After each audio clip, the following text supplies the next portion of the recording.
So hello everyone and welcome back to SimSip Technical webinar.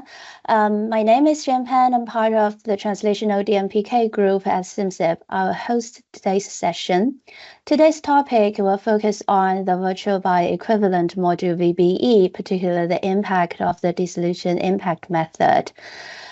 Before we start the talk, I'd like to kindly request that everyone stays muted during the presentation. Should you have any questions, feel free to raise your hand or post your questions in the chat box. We have a dedicated Q&A session at the end where we will address all of your questions. We are recording the presentation, which will be available on YouTube shortly. And next slide, please. Thank you. It's my pleasure to introduce today's speaker, my colleague Divyan Shah. Divyan joined the absorption team in SimSip since 2021. His areas of interest include virtual bioequivalent, which he will talk about today, IVIVC, and application of PBPK modeling in enabling formulation technology. I'm glad to have him with us today. The talk today will cover the available input options for the in vitro dissolution, sensitivity to the variability, particularly within subject variability, and extrapolation to other population disease conditions.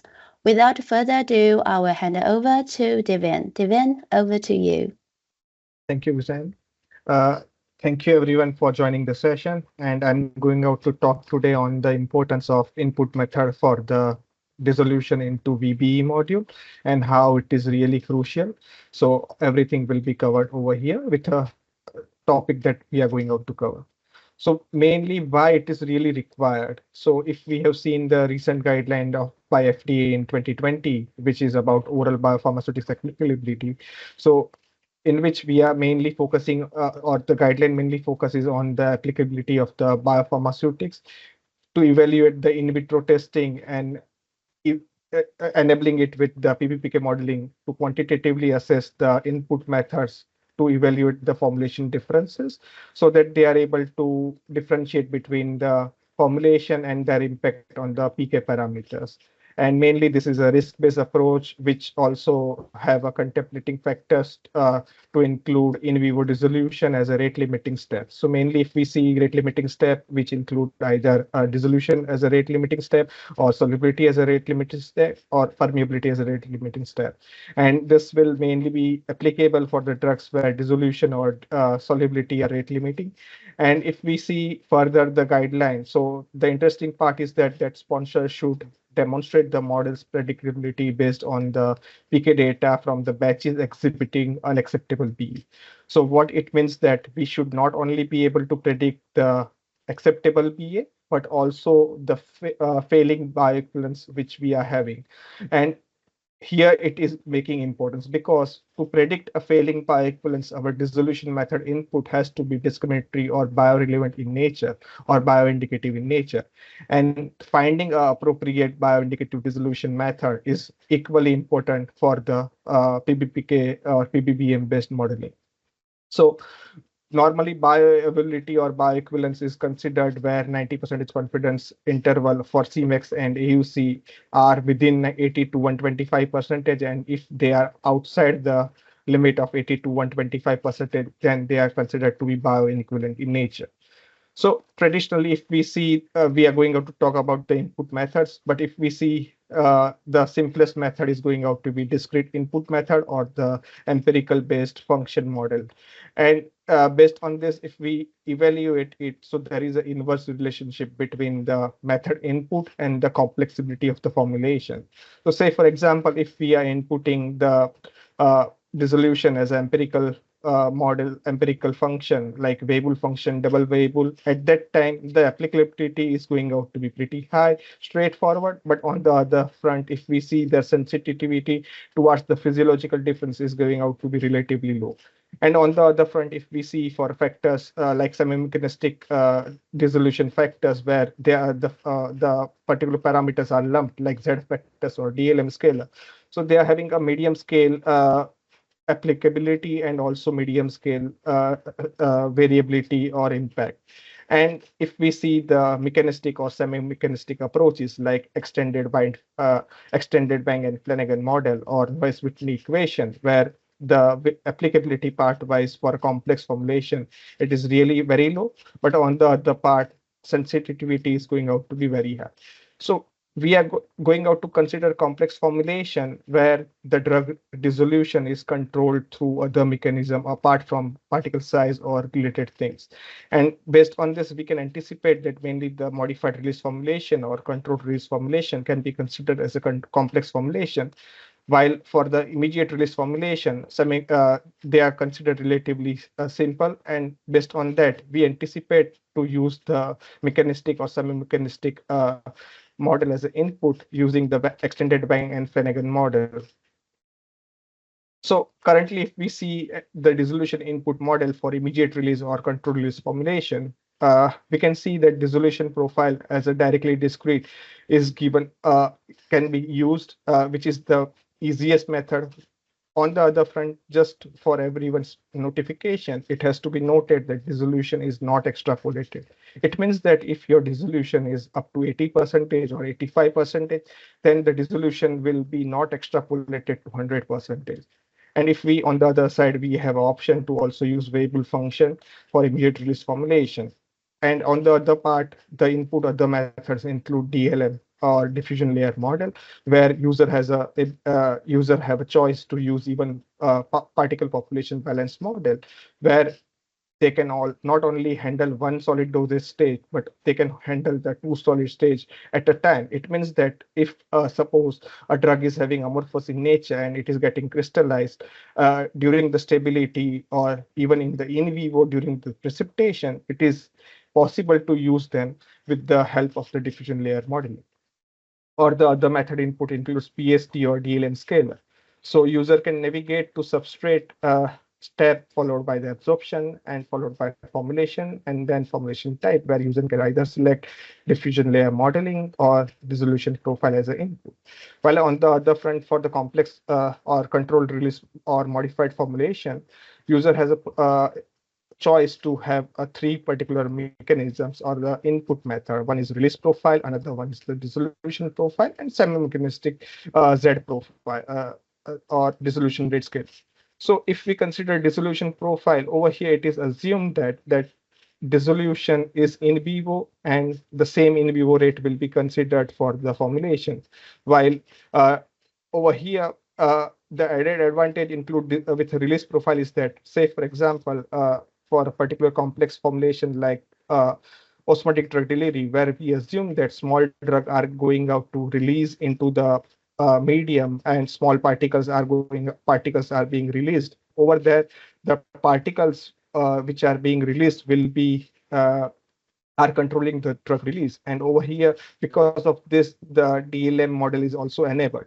While for the dissolution profile, the DLM model is not enabled, and directly the same options which are over here can be taken as an input. And the third option, that is the dissolution rate scaler. So over here, you can see a discrete profile as an input, either variable, double variable, or pulse as a method as an input.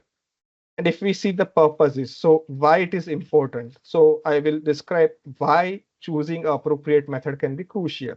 So generally, if we see the few of the applicability includes biowaiver of a lower dosage form or lower dosage strength, where sometimes what happens is that the lower dosage strength, because of the higher solubility or other reasons or process variability, it can be seen that their F2 value does not match or dissolution similarity has not been proven. And in such cases, there is a requirement that we need to demonstrate bioequivalence with the higher strength. So one of the purpose includes biowaiver for a lower strength. Another purpose can be identifying a dissolution safe space where within this safe space, the formulation are going out to bioequivalent with the targeted profile, and thus variability within this space can be allowed. Or SUPEC changes where up to a certain extent formulation are being bioequivalent, but above certain level, it can be anticipated that they are not bioequivalent in nature. Few other applications include food effect, like predicting the food effect, whether we are able to predict the food effect or not, and gender effect, like male versus female, and population effect. So if we see currently, because of the US FDA's PRIA implementation, pediatric study plan are going out to be mandatory. And because of that, each and every new 505B1 application or 505B2 application requires mandatory submission of the pediatric study plan.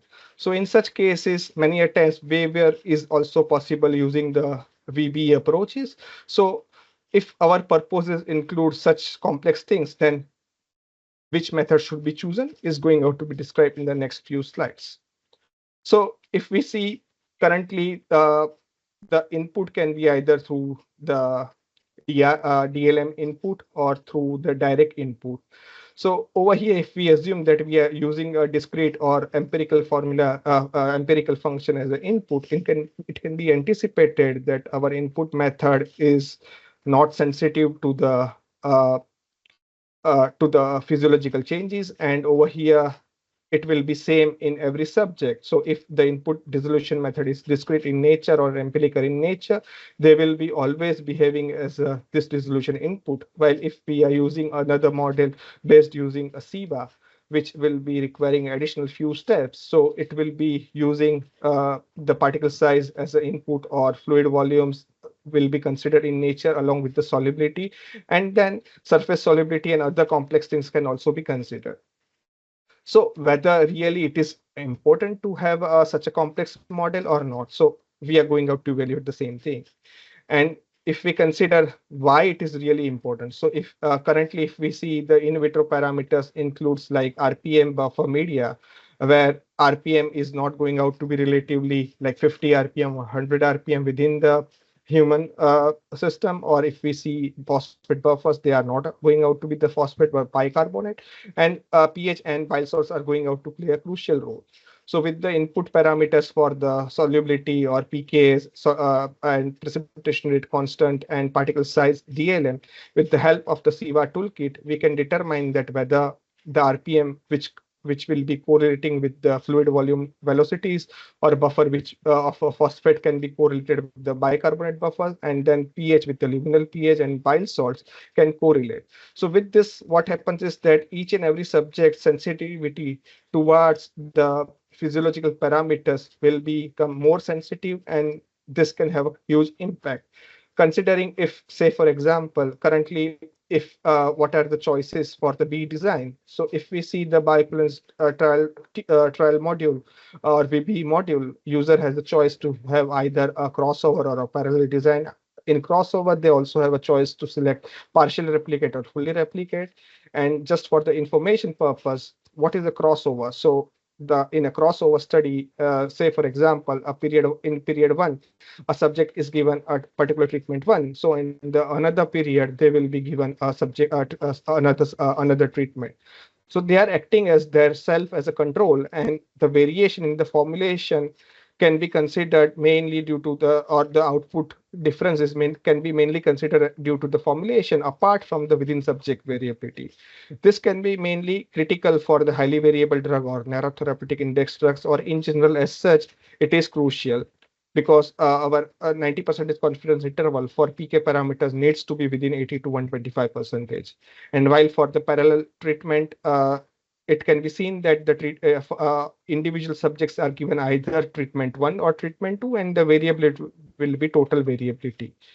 And the function which we are going out to talk about is mainly focusing on the within subject variability. So consideration of a mechanistic or a proof of concept by SimSip is using more mechanistic approaches, where we assume that, or we believe that the variability seen on the PK parameters is due to the variability observed within the physiological parameters, which can be either pH within the particular, or volume, or bile salts, and many other parameters.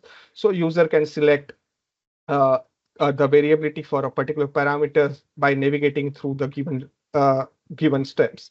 And over here, user has an option to select all the parameters, or if they want to select all the relevant pH fasted state into the GIT segment, then they can either select pH GIT, pH fasted, and if otherwise, if they are interested only to select a particular parameter, then they can right click on the box of the parameter value and then select them as a within subject variability.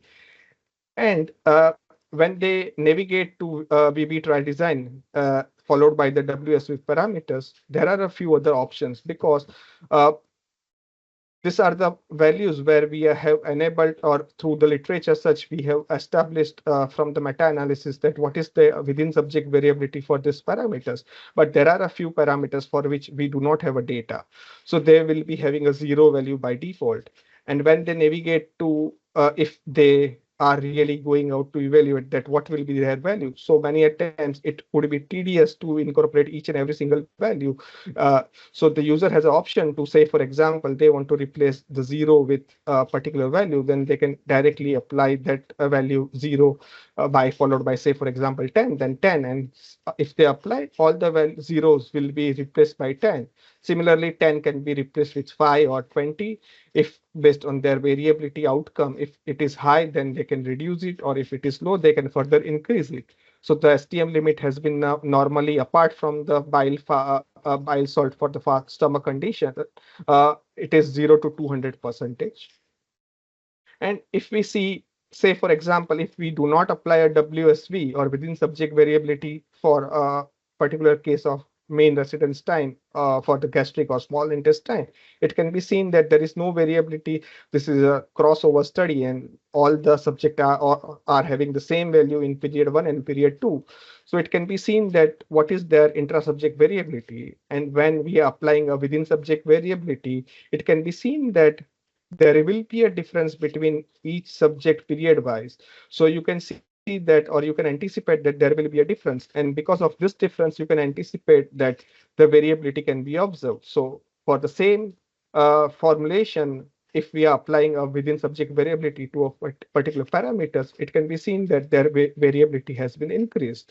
So it needs to be initially estimated, optimized, and then it can be having a further application. So a current case example is where a drug is a monocritic based drug with a dose of 250 mg and a solubility of 0.5 mg per ml. And the applicant had initially developed a tablet formulation, and they needed to develop a capsule formulation due to the SUPEC changes. And this requires a bioequivalence study as per the changes. So whether it will be applicable to meet the bioequivalence or not based on the dissolution. So normally we can anticipate that because of the capsule, there will be additional disintegration requirement. So this was the dissolution observed between tablet and capsule. And we can anticipate that, yes, this can be meeting the bioequivalence, but because they are a different dosage form, still based on the FDA's requirement, they will require a bioequivalence. So assessment was done whether they will be meeting the bioequivalence or not for this strength, and then followed by the other strength. So with this direct discrete as an input, user can select either the discrete as a dissolution as an input, or for a mechanistic purpose, they can evaluate and use the parameters derived from the DLM model. And then also the advantage includes, like with mechanistic approach, we have a additional information or additional provision to include disintegration as well. So over here, if we consider disintegration is not being considered and directly dissolution is being given, and over here with the mechanistic approach, additionally dissolution apart from the drug dissolution from particle size, disintegration is also being considered. So this is a fasting study, say, for example, and what will be the impact of the method. So we have just shown you that these are the input given, where MRT includes mean residence time for stomach, small intestine, and colon, and GIT volume WSV or within subject variability includes within subject variability for the entire GIT segment, and bile salt GIT includes all the bile salt for the entire GIT segments. So it can be anticipated that with such a high variability, even if we see our overall Cmax variability is still less. So user can ask that whether can I increase further WSP to particular parameter, and can see, but that all depends on our further or future application. So on the other part, if we see mechanistic is able to capture it very well. So why I'm saying the application or the input method will require appropriate input method, because based on our application, say, for example, if we want to have a food effect, then the dissolution input, if we are doing, if it is semi-mechanistic, if it is discrete in nature, they may not be sensitive to the viscosity or gastric mean residence time and other parameters. While for a IR formulation, the particle size or through the appropriate DLM method, they are more sensitive towards that. And it can be seen that, or it can be anticipated that they will be more sensitive. So this is just an example for a fasting case. So what happens if I'm using the same thing for a fed, and it can be anticipated that we can have a better T/R ratios or geometric mean ratio along with the confidence interval for the mechanistic input, and also for the AUC, this can be having a better correlationship. So this was just a one consideration. And over here, it can be seen that there is no significant extent of a difference can be observed for the AUC. But on the other part, if we consider Cmax, it can be seen that the mechanistic input is going out to be having a better predictability. And similarly, if parallel drug design are there, so over here within subject variability may not play a role because it is going out to be male versus female study. So again, the parameters are going out to be sensitive. So all the parameters which we have derived are more sensitive towards the mechanistic purposes. And if we see mechanistically, there can be a difference observed or not observed. So, and if we based on that, if we see, it can be anticipated that it was observed that there is no significant difference observed for either Cmax or AUC. But then, is it really important for parallel drug design, or can I use any method? So let us evaluate one further example. Over here, we are evaluating a population effect, or where the formulation is, if considered that if formulation is being driven or it is given to adults followed by the adolescents. So what will be the impact? And it can be observed that if we see average of the 10 trials, it can be observed that for AUC, both the methods predict that there is no a significant extent of absorptions, but it was observed that for the mechanistic approaches, the T/R ratios are relatively low. This can be only confirmed once the study has been done. But based on this, we can anticipate that if the choice of the input, if with a normal PBPK approaches, if we are, or IVIV, if we are assuming that mechanistic is much more sensitive, then the method of input should be mechanistic in nature. So based on this, we can anticipate that the WSV parameter selections are going out to be a crucial, and they can play a crucial role for the crossover studies, either a fully replicate or partial replicate.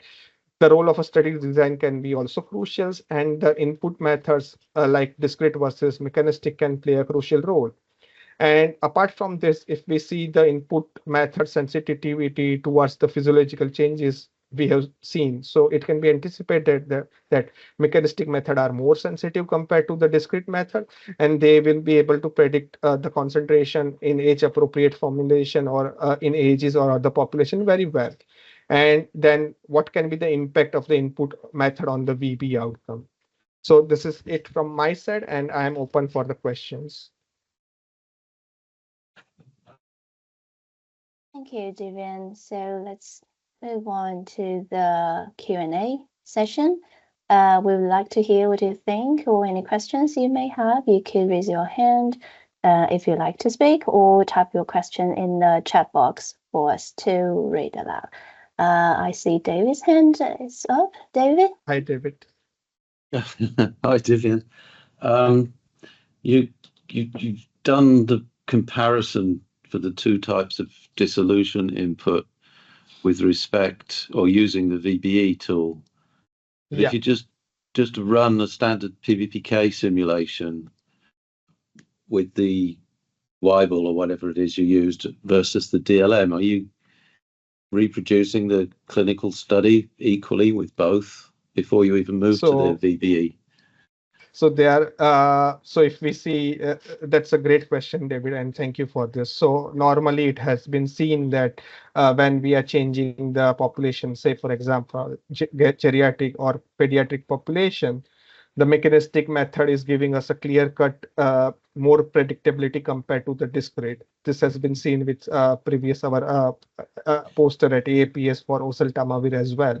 So normally when the purpose of the method is to, or the application of VB is where we want to evaluate it broader, at that time the mechanistic approach can play a crucial role. But if their purpose is just biowaiver for a lower strength within a same population, no further expansion, then the simplest method can also be carried ahead. I mean, that's the general advantage of mechanistic models. But in this particular example, if you're just running a standard PBPK simulation and you use a discrete option or Weibull or whatever you were using, and predict or try to reproduce a clinical study and do the same with the DLM, are they actually equally predictive of either the mean profile, or obviously I'd expect differences in the variability, but thanks. So what I'm saying is, when you go to the VBE and do this, are you comparing equally well performing model with an equal? Are you comparing equally performing models, or are you comparing something else? That's a great question. So I agree. So the applicability wise in the main PBPK model, if the discrete is not that sensitive, then again it may not be sensitive towards VBE, and so the applicability may not be useful or further. But again, there are chances where a modification in the PBPK can be done by the user. So in such cases, what we anticipate that a single model need, if they can carry it ahead for the further application, it will be useful. No, but still, for the example you showed, at least for the mean profile, and you just run a standard PBPK simulation, do they give you the same result for the mean profile? No, there is a difference. Slight differences are coming. Okay.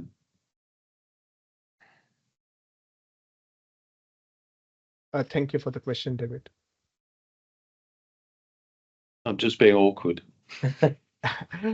I think Fang Ma, you can unmute yourself and ask the question. Yes. You mentioned the magnetic dissolution method is most sensitive, and yes, it is sensitive, but it's over predict our particle size. How can I improve my model? That's a great question. So sometimes the predictive over prediction can be there. So in such cases, the first or the best method or approach is to optimize the parameters which we are using for the mechanistic input. Normally, if, say for example, we are using particle size distribution as a input, but many a times they are not sensitive. So in such cases, a lump factor like DLM scalar can be useful, or on the side PPSD or product specific particle size distribution, which is normally derived from the particle size from the dissolution. They can be used and verified. Once verified, it can be further used for the application, where sensitivity, again, it needs to be evaluated on a case by case basis, but it will be again means analyzing them and then predicting. I hope that that answers your question. Thanks. Thank you. Okay, Davian. If there are any questions, I haven't seen any from the chat box, and I think because Davian and the Fang's question you already answered. Actually, I have another yes, question. go on. Yeah. Did you ever explore the PBPK data for the model?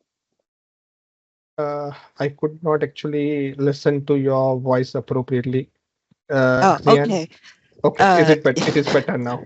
Yeah, sorry. Okay. So did you ever explore the TINITIM dissolution data to the model? Which dissolution data? McChem. No, TINITIM.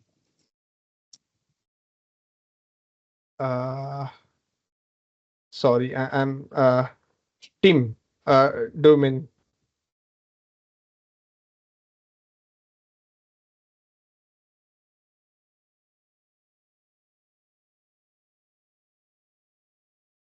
Sorry, but I was not able to understand which dissolution. Is it a particular USB2 or USB1 or some other device you are asking? Was it mini Tim? Tiny Tim? TINITIM, yes. Tiny Tim, yeah.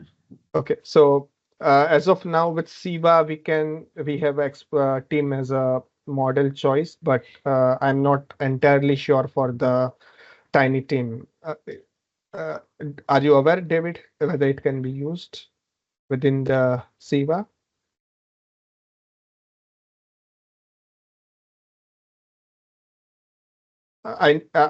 We can get back to you on that part. But yeah, you'll have to. I'm not sure. Yeah, I'll put something in the discussion afterwards.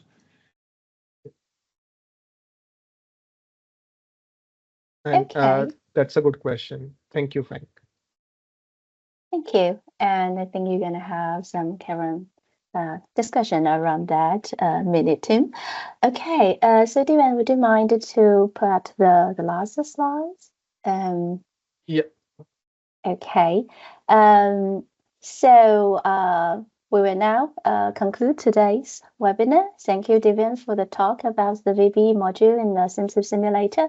And thank you to everyone for joining us, for your attention and active participation. Should you have any additional queries later on, please don't hesitate to get in touch with us. So our next technical webinar is scheduled on the 26th of March. It's about modeling TMDD, target-mediated drug disposition in large molecule and the small molecule drugs with Simcyp Simulator version 24. So if you are interested in it, please register the members area. Once again, thanks for being with us today. We look forward to seeing you soon. Wish you all a lovely day and goodbye. Thank you, everyone.